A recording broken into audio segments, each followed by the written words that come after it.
Walk me through why you couldn't have done something like xCloud 5 years ago.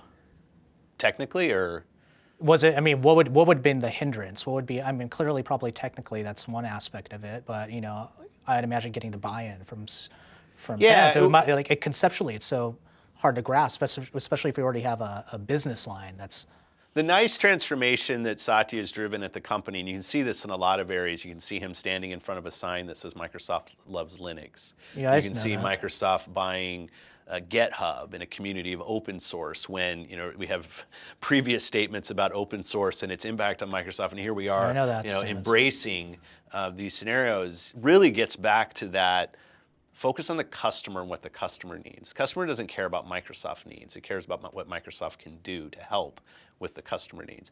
We have a customer that wants to be entertained. They want to play. They want to connect to their community.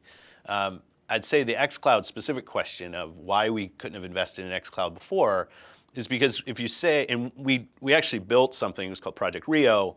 We built something that we showed some partners of. We were streaming Xbox games to PCs, and we were showing how this was possible. We were testing latency. It's been, I think, 5-6 years ago that we were doing that. In fact, some of the team that's on Stadia was part of that project. That's hysterical. But That's awesome. It's good. I mean, it's a small industry. We're always learning from each other. But I think what happened at the end of that, one, there were kind of technical and cost issues for us. But also it was like, okay, well, what goal does this serve to have games that aren't running on a device when so much they're being streamed to that device when so much of the business that we were in was selling a device. Yeah. And when you flip that model and you just say, no, it's really just about how can you reach as many customers as possible in a delightful way that gives them enjoyment and lets them play. It is liberating to say, okay, now something like streaming to any device, streaming to an Android phone, Right. It makes complete sense because that's where the customers are. Right. We don't have to replace Android phones. They already have an Android phone. It works perfectly well for what that user wants to do. And oh, what do you know? We can bring immersive games to it. The other thing that happened at the same time in parallel was Microsoft's investment in Azure. Yeah. Globally.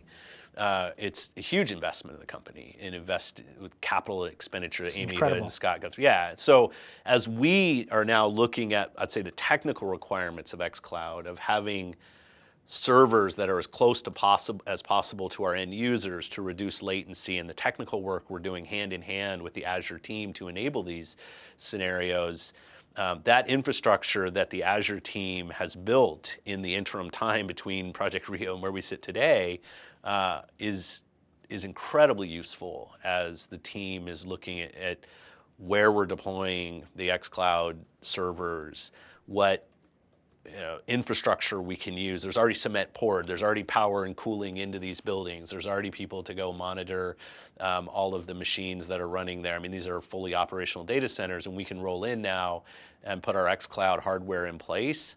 And the cost for us doing that is significantly lower than it would have been 6 or 7 years ago because of all the progress that Azure's made. Who's signing off on where they get which facilities? It's gets us. to happen. It's all. So I mean, you're looking at what's the criteria that you're looking for? I mean, people say the use case. I've heard, well, let's think about gamers in Africa, but realistically, is that where the stuff is going to come online first? So the first thing you want to do in this world is enable your developers. So really, one of the first criteria is where are the people building games, because you want to have your creators seeing their game on that device, in this case, Right. an Android device, as soon as possible in Right. the development process, so they can actually interact. In fact, people who are building Xbox games right now, today, they have an API call that they can call on the Xbox to query to say, okay, is this game being streamed right now or not? It's already in the API.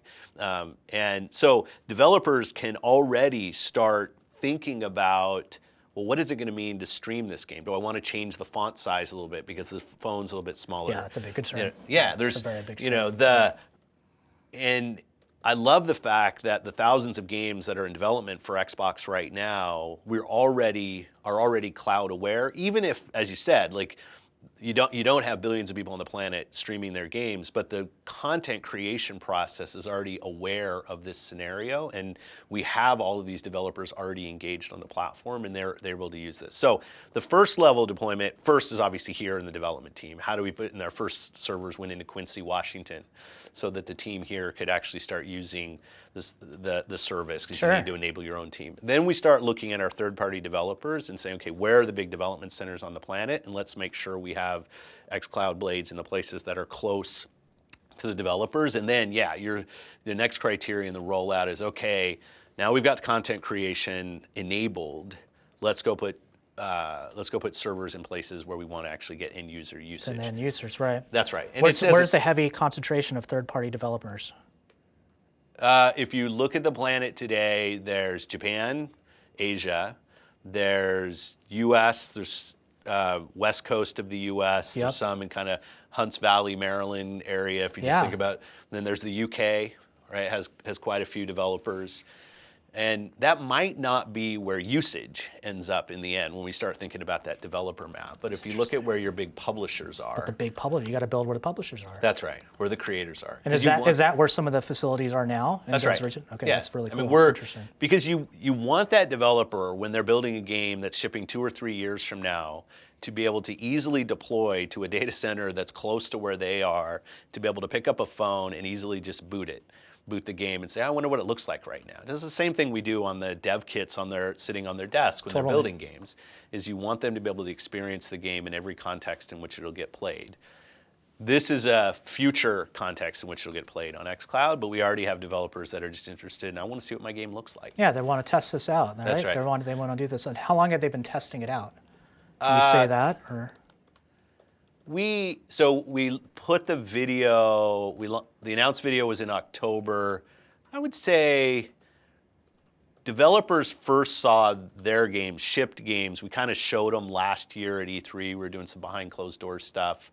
That was more shipped games, and we just hand them. They always wanted to see their own game, start playing with it. I'd say it's really this year that developers can start feeling what games in development might look like on the phone. So we're kind of in the 2019 is when we've started to deploy these things in the space. Does it seem like everyone, the focal point right now is let's do stuff on the phone?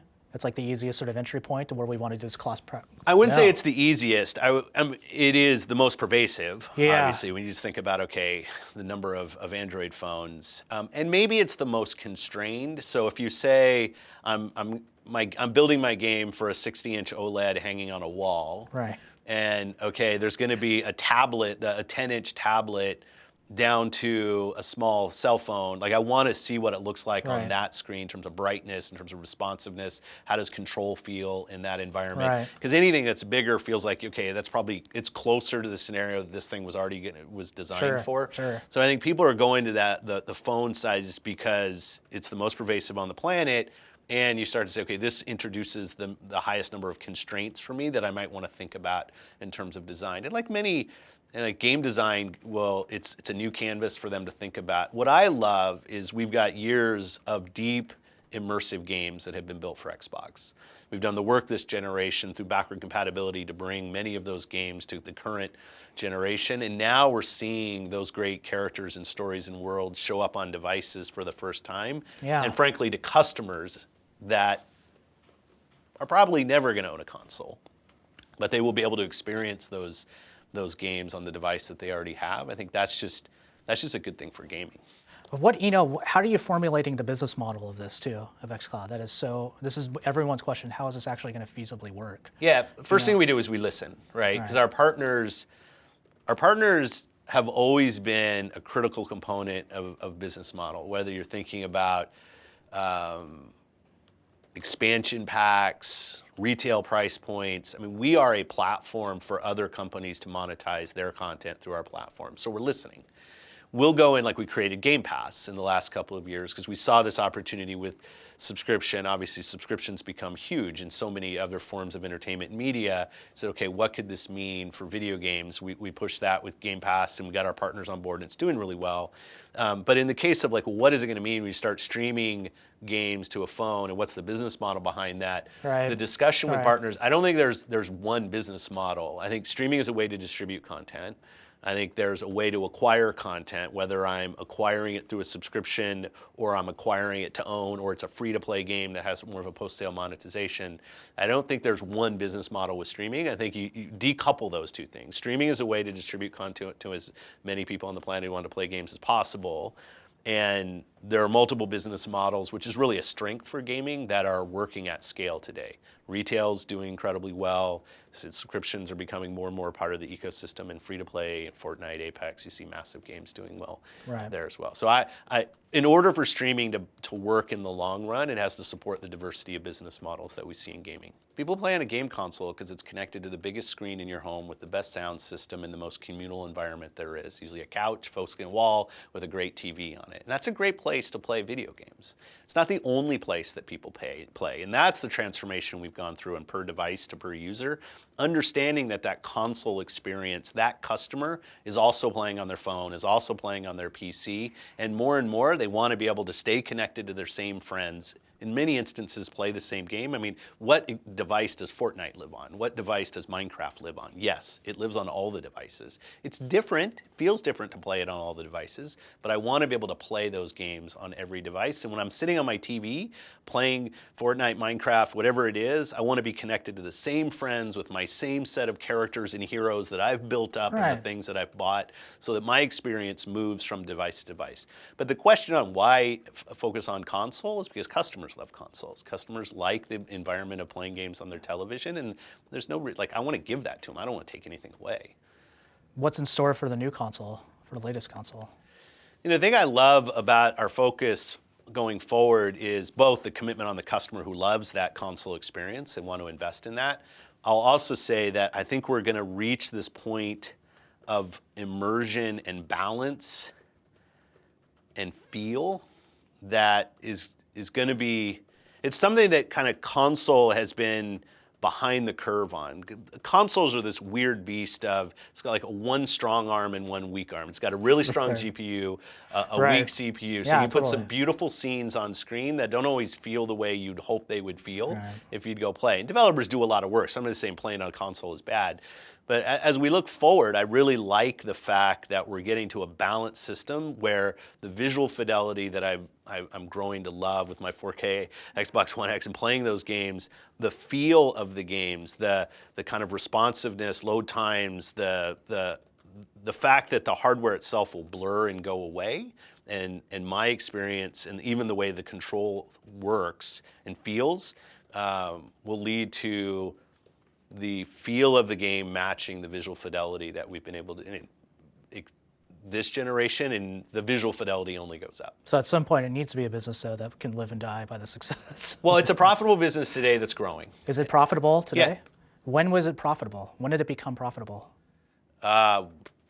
I mean, I don't know. Like, I'd have to go back and look at it has been a good business. I ask you that because people speculate on that, on the profitability of the Xbox business. We've said before the Xbox business is a profitable business. But you never said really when or when. And, it's always it's always in coded terms. Like yeah, it was profitable. Yeah, the Xbox business has continued to grow. We continue to invest in it. I would say it's not a business that we try to maximize the profitability. We see it as a growth business inside the company. Very startup-y way of explaining But things. you need to be there. Like, we're not, if you look at where gaming is going today, if you're trying to do something to maximize the gaming, if you're just trying to look at how you take a business and maximize the profitability, you wouldn't be investing in the way that we are. And we've been adding studios, we've been investing in xCloud. You see these things, and these things cost capital to go invest in. But at the same time, the business continues to grow. It's a healthy business, and it's a business that, like I said, continues to grow into being a more and more meaningful part of Microsoft's business, in a way that has Amy and Satya talking about it in earnings and analysts asking about it, which is a good thing. I think actually running a sustainable business inside the company is part of my responsibility as the head of the business, because I don't want to have customers that are buying into this business with their money, like they're investing in us with this risk that, okay, this thing might go away at someday, Yep. right? Like I want to make sure that, I think it's part of my job to make sure that we build something that the company's matching our customers' commitment in what we're building. And that does mean having a sustainable business here. Well, that means it's a representation to like you're talking about, to publishers to be like, how feasible is this? How long is this going to last? How much is the company going to, put the resources that you need to do? Well, one of the things I went mean, through during my transition into the job was this question about, are we serious? Are we serious about being in the gaming space? We had launched Xbox One. It hadn't gone as well as we had hoped. We'd had some departures, and okay, is this something that we're long in? Is this a business that Microsoft's really committed to? The next thing that happened was Notch calls up and it's, hey, do you want to buy Minecraft? Which creates a lot of... Did he call up and he asked you if you wanted to do it? Yeah, and we had the 360 relationship with them of doing it's actually Carl, the CEO, I think that called. It was Carl, the CEO. Okay, gotcha. But and then we had a good discussion. We had a great relationship with Notch and Carl through doing the 360 port of Minecraft, and but it was a great point of clarity for us to go drive inside the company. Yeah, when you're going to go invest a couple $1 billion in buying a video game, it's like you better be serious about being in the category if you're going to go make that investment. You better be. Yeah, it has to very go to serious. the board. Did you want to buy that? Did you want to buy it earlier? I think Satya says in his book. Remember, he was like talking about like they had to get that passed, and previous management was like, let's not do it, and then it happened more when.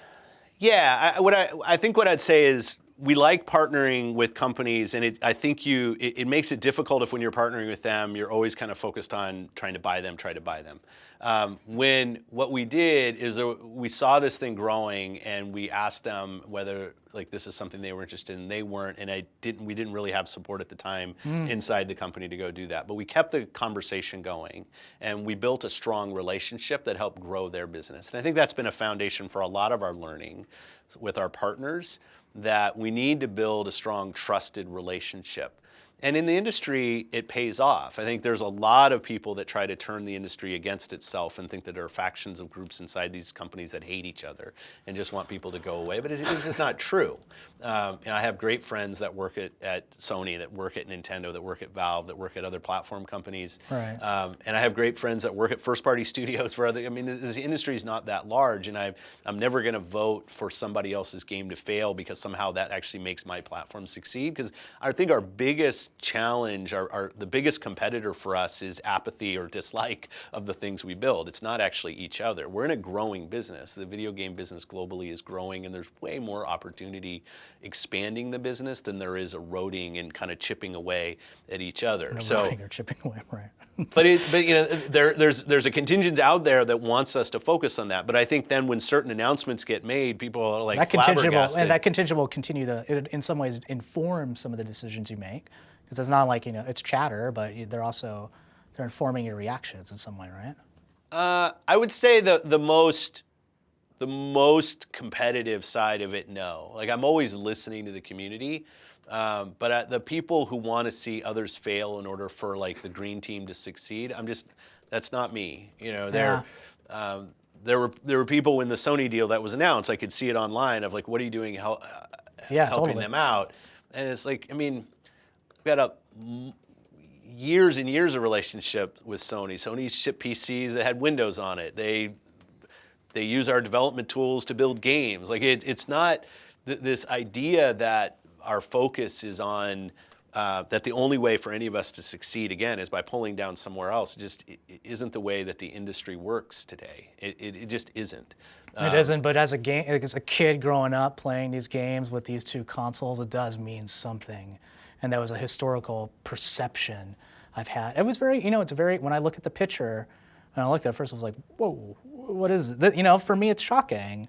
As a consumer. Picture? Satya and Sony, like, do you have a shaking of hands saying this, and that's a shocking image. But like, we're one of the biggest publishers on PlayStation. We ship Minecraft there. Like, we have a great business on Sony PlayStation with Nintendo Switch, and the people there are trying to do the best job to deliver the right experience to their customers. I understand why it can be shocking. I can also understand the way that you view it. We have Minecraft, but then it's also like there's also just the public perception that's just been built up by years and years of marketing from the companies, years and years of the way that like as a kid you go to this person's house, they got an Xbox, I got a PlayStation, you know, and there's these. So the question I'd ask you is, do you think that actually helps grow gaming? And you know, if I think about any other form of entertainment, think about bands. Like, do I have to, man, I hope this band has a bad album so that my band, like it's such it's the growth in gaming. How are we going to grow gaming? By reaching more players, making games as accessible as possible. Let's flip it and say by competition. Do you think that greatness comes out of inherent competition? The competition is for gamers' attention and obviously dollars. That is the real competition, is doing things that gamers love as a community. Like, what's the biggest hit in the last couple of years? You'd say Fortnite. Fortnite. Was Fortnite actually born out of any platform competition between two things? No. Like, yes, the fact that there are multiple consoles and we all want to make sure we have a great experience. Yeah, but I look at the iPad, I look at phones, I look at a ton of things to get innovative. I'll sit in a Tesla and just look what's going on there and say, okay, how does this impact the stuff that we're trying to do? It is really, though, the customer is the person you're competing for. And you're competing for so many of our hardcore Xbox fans have all of the consoles. So it's not even like one of the other consoles is going to go away. It's, can we put something on our platform that gamers love and they want to spend their time on? So the competition, I'd say it's more inspiration in looking at each other. Gaming is not going to get better if PlayStation's not a brand or Nintendo's not a brand of game. I fundamentally believe that gaming's a better place with known, trusted brands in place that customers love. If known brands that people love go away, it's going to undermine their confidence. It was a few holidays ago where there was DDoS attacking going on, and multiple of us were feeling it. And we got on calls together and said, hey, what are you seeing? And it's us, Sony, Valve, like all of us are talking about it because there's no world where, oh, this is the safe gaming network that's up and this one's not. To a general consumer, is playing games online something that you want, that works? And do you want to go do that? Is it safe and inclusive environment or is it not? And more as we're pushing for cross-play, as we look at things like the inclusivity and toxicity online, we see this as industry things. They're not things that we want to compete with the other platforms. We want to actually be part of. The adaptive controller is something that we built so that any platform could go use that. And I hope they all do, because it's not, you don't want to be more accessible than the other platforms. You want gaming to grow. Well, I think for sure, and I think no one's disputing that gaming is going to grow. It's just like where are the gamers going to spend, what platform are they going to be spending their time in? I would say what games are they going to spend their time in? And where are those games going to be? You know, where is the distribution network that, you know, like I want to watch Game of Thrones, I'm going to see Game of Thrones, it's going to be on HBO. It's not going to be on Amazon Prime. It's not going to be on Netflix. It's solidly on HBO. The difference between games and video is that, and Game of Thrones is a good example, because Game of Thrones is now done. Yes. Minecraft's 10 years old, and it's as big now as it's ever been. So where are people going to play Minecraft tomorrow? On the device that gets invented tomorrow that gets to scale. And are the games that you love going to want to be on the devices that you're engaged with? Absolutely. That's just the nature of the content that gets built. So I think what we ask ourselves is, what games are people playing today and where do they want to go play those games? I love the fact that people want to go play those games on consoles, but I also know that people want to engage with their friends and community across so many different devices. Yeah, I mean, what's so fascinating to me, because the idea of hardware is sort of being destroyed with this notion, but then the idea of the software platforms to me becomes very important. This is why we focus on because what cloud can mean. Yeah, and we could say Minecraft, let's take the analogy, Seinfeld's still very popular. I bet a lot of people want to sign up to a certain streaming service if Friends, Seinfeld, old content that people still habitually love are on that specific service.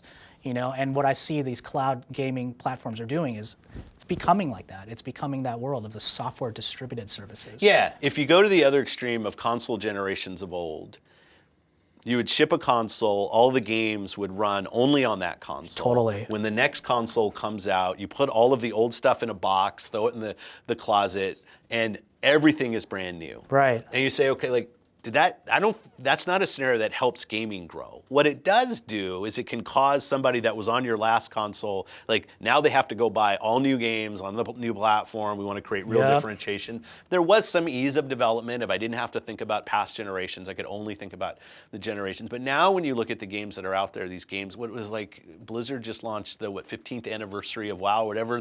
I mean, these are games that are decade plus.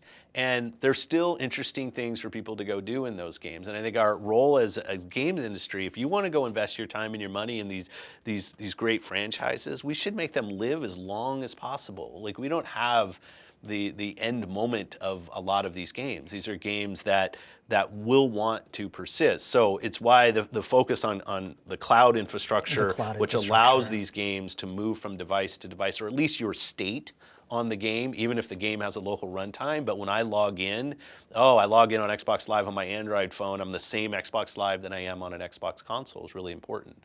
But that per device of everything's only going to live on this device, and the kind of beginning, middle, and end of the content, the game experiences only live on that one device. It's just not where the biggest games in the world are today. It's just so interesting. The more I think it's so fascinating because it is so wild, and we don't know how this is working out.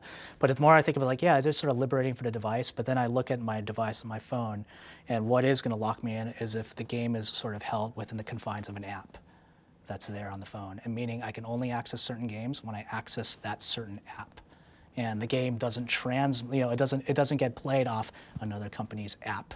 They're intermediary. No, content is very, very important, and it's one of the reasons we invest in the studios, and we've grown our investment in studios, because we understand that content is, in the end, the thing that gamers play games. Yeah. And it's stupidly cliche, but gamers play games, and you want to have games on your service that attract people. But we made the decision a few years ago that we're going to ship our console games on PC at the same time, and if you buy one copy, you get, because we just want you to be able to play those games. If you go and buy Gears of War and you want to play on the PC because you happen to be in your dorm room and you're not around your console, and then you go home and the console's there, we don't want that experience just to move back and forth.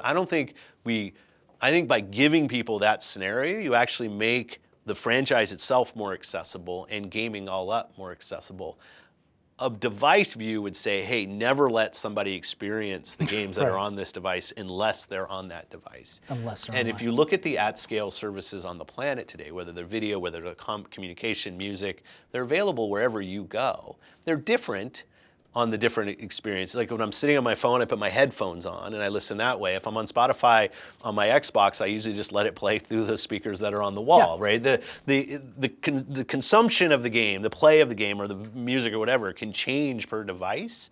But the fact that I'm always me and I can log in and I have access to those experiences, I should be able to, I think it helps us grow. We make it more accessible, might make it more available in more places. That doesn't mean we shouldn't have great first-party games that help attract people in, but I'm actually trying to attract them to go play the games. It's not just attract them to go buy one specific device. How important then are the studios, and studio acquisitions to the Xbox strategy? One of the really important components of having creators in the same organization with the platform is just the feedback loop as you're building future platforms that comes from having creators build great games on the platform. And what I mean by that is you got a bunch of hardware engineers and platform engineers and service engineers that will have their ideas about, hey, what should we go do next? And then one building over, you can go talk to some of the leads and some of the biggest franchises in gaming and sit there and brainstorm on, here's what we're thinking, what are you guys thinking? And that early iteration on platform development is so critical to getting the platform right, because you're building the platform for gamers and creators. You have two audiences. Listen to what your customer's saying and ensure that creators feel like they can go do their best work. That's why we go do the roadshow very early with some of our early thinking about what might come next, and listen to the world's best creators and what they're thinking and their feedback on the ideas. So I'd say one thing about having a strong first party is just that creative feedback loop on the platform and service innovation that we're doing. And then secondarily, as we look at Xbox Live growth, Game Pass growth, we want to have great content that attaches to our services in interesting ways that adds value to those experiences that people love. And I grew up in studios. It's It's what I love to do. Yeah. And I think the power of content, I see it every day. The things that people come to Xbox, very few people turn on their Xbox to stare at the dash. People turn on their Xbox to go play games. And I think us having a strong first party at Xbox means when I think about Xbox, I'm going to think about quality games. We have work to do there. We haven't done our best work over the last few years with our first party output. That's always been a hit on the company on that, whenever I hear some criticism. Yeah, I don't know if I'd say always. Like, I think we've gone through times not to throw mud on you, but I have to know that's a fair. I think it's something fair to say. It is fair to say, and we made a conscious effort to invest in our first party. I think some of that is standing on stage and announcing the acquisition studios. Some of it's the hiring that we're doing at the studios that we already have. Some of it is ensuring that we have the right amount of time and we're able to focus. Some of that is just the autonomy that I have in running the games organization now under Satya that allows us to look at game development for what it is. It is this weird mix of technology and art, and it's not always easy to schedule those things and ensure we have the time to get things right. And that hasn't always been true in the organization, but I feel good about that. And I know our fans want to see us do better, and the teams are completely aligned behind that desire. When you're talking to publishers, and now they're having these more. I was at the Google, their I/O, and it's amazing how many people were outside of that Stadia thing. Yeah. Like, it's crazy. It was by far the most popular thing there. So what are publishers asking you? I mean, that's got to be a way that they're saying, hey, I've heard Google's doing this. Did you hear that they, that's got to put some sort of pressure, at least on your part, to say like, well, okay, these other cloud providers are coming over. Here's what we can do for you. I mean, you've got to be having those type of conversations. Yeah, the discussion we have I think it's different than Stadia. And just quickly, on Google, there's not a Google device in the home today that plays the kind of games that you play on Xbox or a gaming PC. So the strategy that they're pushing is stop playing here and start playing there. No box required. Yeah, that's their messaging. That's right. I'd say what from both our customers as well as our partners in building content, we've always thought about xCloud from the beginning as choice for our customers. It's not about, we don't want you to stop playing on your console. We like you playing on your console. When you think about xCloud from a user standpoint, it enables you to play the games when you're not playing on your console. It's something that you can use remotely because it travels with you. It's probably in your pocket, your phone. You can go plug in and you can go play. You can connect and you can go play. So it's about expanding the opportunity to engage with our partners' content. So that's one, which is different. We're not trying to move you off of something. We're trying to move you off your gaming PC. If you have a gaming PC and you love playing there, we want you to be able to play there. And we're going to ship all our first-party games there so you can go play in Xbox Live and Mixer and everything else that we do is there. From a partner standpoint, we've always talked about xCloud as a way to expand where their games can be played. We do talk about places like Africa and India and Southeast Asia and places that that a lot of our partners don't reach with their content today because the devices that those customers have don't play the games that our partners are building. And we're building xCloud to help us in the long run expand how our current customers can engage with their games because they now have a device that's with them all the time that can play, but also reach customers that have never thought about playing, but like the idea that I'm going to go put a TV on my wall and plug a game console into is probably not part of the equation on how they're going to go play games. They would like those games to hit the device they have. So with our partners, it's really been about expanding their opportunity to reach more customers, not trying to switch them off of building console games or building PC games. It's, hey, what about a customer? I just came back from Nairobi and Lagos. What about customers there? There's Xboxes there, but what about the customers there who's not going to go buy an Xbox? Can we still make them a customer for the games that you're building? And that's what's really worked with the partners. We're not trying to lift and shift an ecosystem that works for our partners. We're trying to expand the opportunity for our partners and our customers. And this is so weird because it's so early that all we're doing is comparing marketing messages. I mean, what this? Well, I will say it's a design focus for us. Right. So honestly, like when we're sitting there playing xCloud, which we're doing today, right? Yeah. It's in internal trials and we're all playing it. We know that our first customer is going to be somebody that knows Xbox. It's our first customer for xCloud is going to be somebody who's playing games on their console. They know that when you hit that little Xbox button, here's what should happen. How do I log in? Like, there's an expectation. Here are the games that I currently play. We're focused. It does help us with our customer focus in this scenario, because we're saying we're not trying to tell people that I'm going to play 8K 120 hertz games on my phone streaming or something. The experience on your phone is not going to match what the next gen consoles are going to do on your television, but it is something that you can do when you're away from your televisions. And so it is marketing message, but it's also, for us, a design point of let's focus on how do we expand our partner opportunity and how do we expand opportunity for our customers to play the games they want wherever they are. You mentioned E3 earlier it's going to be interesting this year because so many platform providers will likely be talking, which is so different than it historically. Why? Why is this happening right now? And is this like an incentive on you? Is this a pushing Microsoft to get up to be public a little bit more about what you're saying? Yeah, I love it. I love the fact that we have Netflix at this year's E3. I imagine Google will have something to say. Amazon, I was at GDC. Amazon had a huge booth. And they do a lot of developer tools. They push that stuff. They have game studios, right? They shipped a game on Xbox this year. And the world didn't stop spinning, right? That was the two big competitors, and I can ship a game on our platform. You said the word two competitors. Amazon is a competitor. For Microsoft. There's no doubt about that. There's no doubt about that. But it's an interesting growth for E3, and I know not all the press conferences are happening that happened in previous years. Right. But the fact that you see these larger tech companies coming in and seeing the same gaming opportunity that Satya and I were talking about, years ago when I ended up in this job is a cool validation of the path that we've been on, but I also like that we have history in this category. So when we're there and we're talking, whether it's the people who they see as our traditional partner competitors or the big platform partners, I love being there as Microsoft on the Xbox stage and Microsoft Theater, welcoming our partners there, talking about the industry, and then people can go see Netflix and they can go, I assume, I haven't seen what Stadia is doing, but and see what else is going on. I think it's a real elevation for what E3 means this year. Were you impressed by Assassin's Creed on Stadia? I didn't actually get to play it. Phil and I talked. You gotta go play it. Oh, I'm sure I will. You gotta go take this back to your team. No, we had team members that played, but Phil Harrison, who runs Stadia, used to work here. He's a good friend of mine. He and I have talked. We've talked since GDC. Okay.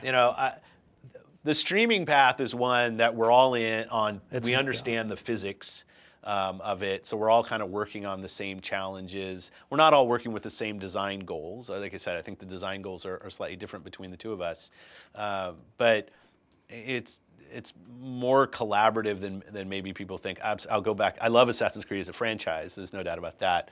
But I know how streaming feels. I'm playing it every day.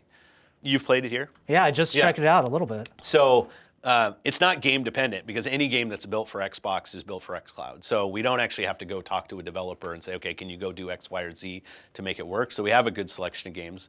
We'll probably lead with our first party games. The one we showed in the video last year was Forza Horizon. It's a pretty easy game for people to pick up and play. But we'll have a selection of games and devices. We've been talking to some of the device manufacturers that are building Android devices, and the accessory ecosystem that'll get built will grow. That's a totally different thing. We didn't even touch on that, but that's an entire world. But it'll be fun to, just like we've been playing inside, to start playing xCloud internally, to see our fans and our customers that are there at E3 put their hands on it and get a feel for what it's like. That'll be a trip. But 2019 is when we go public trials, so we're at the time where we need to have users play. Public trials, and when? 2019 when?